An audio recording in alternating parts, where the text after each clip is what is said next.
Hello, everyone. The speech with Severin Suzuki that she gave at the 1992 United Nations Earth Summit was definitely a powerful example of advocacy. In all honesty, I'm not sure if when I was 12 and 13, if I was aware of what was going on politically or around the world or environmentally. Even in 1992, I was 18 at the time. And although I knew a little bit more about the world and things that were happening, I still don't think I would have had the courage to stand up in front of a bunch of people and speak about anything that I cared about as passionately as Severin did. One of my biggest takeaways is how she uses like the values-based approach rather than relying on statistics or technical language, and was still able to get her point across. Um, she is speaking directly to the world leaders, but instead of focusing on policy details or trying to speak their language, she focuses more on the accountability and responsibility that they may have, not even just as leaders, but as adults. And then I also really like the fact that she didn't just speak about herself or her generation, but she spoke about future generations and how the decisions made today or back then in 1992 influenced the future. So it wasn't like she was just after something for herself or her generation. She was looking for, multiples. That really stood out to me. Um, Especially since in social work, we often talk about meeting people where they are. And to me, it does seem like she did that by grounding her argument like in shared human values. The argument that really, really captured my attention was when she pointed out the contradictions between what adults teach children, like sharing, not fighting, and taking responsibility, with her kindergarten analogy or reference, um, and how though the same adults behaved at a global level. Like she called them out and said, if you're telling us to do that, then you need to do that. It felt very impactful to me because it kind of calls out the hypocrisy in a way that is simple, but really hard for people to ignore. It made me kind of think about how advocacy can sometimes be more effective when it highlights the inconsistencies between values and actions rather than just presenting the facts. Facts were important, but I think a lot of times whenever you're putting values and actions in, it has a bigger impact as far as playing on the humanistic role that, I mean, we all have, right? I also think that her use of the emotional um, appeal that she put in there was very intentional. I think that whenever she was talking about being afraid of going outside because of the issues with the ozone layer and the environmental damage that happened, and being able to go fishing with her dad, but no longer being able to go fishing with her dad because of the changes in the environment, I feel like that is another place where she really humanized and gave the idea that allowed the other people to feel kind of like a connectedness or a way of understanding it, rather than it being some distant or abstract issue that they could never relate to.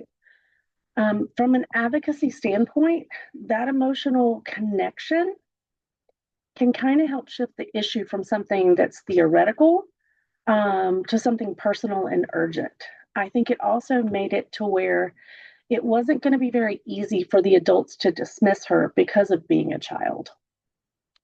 In terms of comparison to like the current events that are happening, I think her message is still very relevant. Um, One, the environment, right? Like nothing's really changed. We're continuing to do the same thing.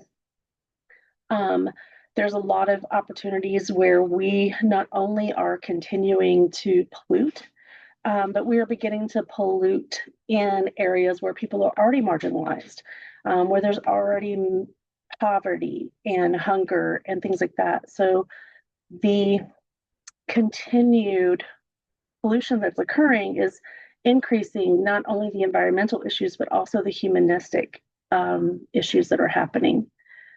I also think that today's political climate is also rather relative and connected with her presentation, her speech. Right now, there really is a lot of division in the United States, particularly with different political groups.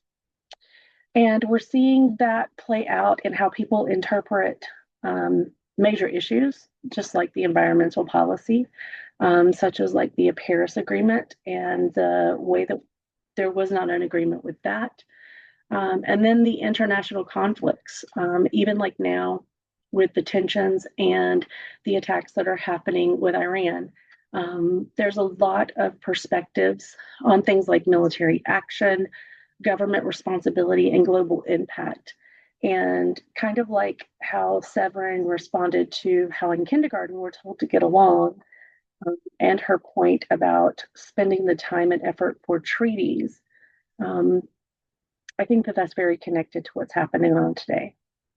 Another thing that really stood out to me is that her approach was very different from what we kind of see today. And also, what I think most adults do whenever they're providing advocacy.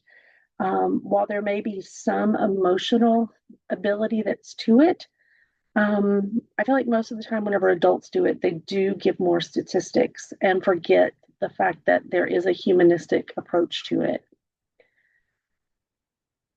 I also think that like her ability to not lean on political division or ideology and instead trying to appeal to those shared values kind of helped cross the boundary and realize that everyone's kind of similar, especially whenever she mentioned that, you know, you are possibly a mother or a father, and how we were all one big family. I also think that her critique of the government priorities were very relevant, kind of like I just mentioned with the kindergarten story. Overall, I think this was a really effective example of advocacy. I think that the communication was done very well. And like I said previously, like it shows that like you don't always need a complex approach full of statistics. Sometimes clarity, definitely authenticity, and a strong moral foundation can be just as powerful. I do think that one limitation is that she doesn't really offer a specific solution other than to just for the adults to do better, for the policymakers to do better. And at the same time, I don't think a child should come up with the solutions for a wide problem. But even with that, like her speech still challenges the audience, and I think it challenges the viewers even today to kind of think more critically about how our values align with our actions. Um, and that does sound very relevant and especially important to today's social and political climate.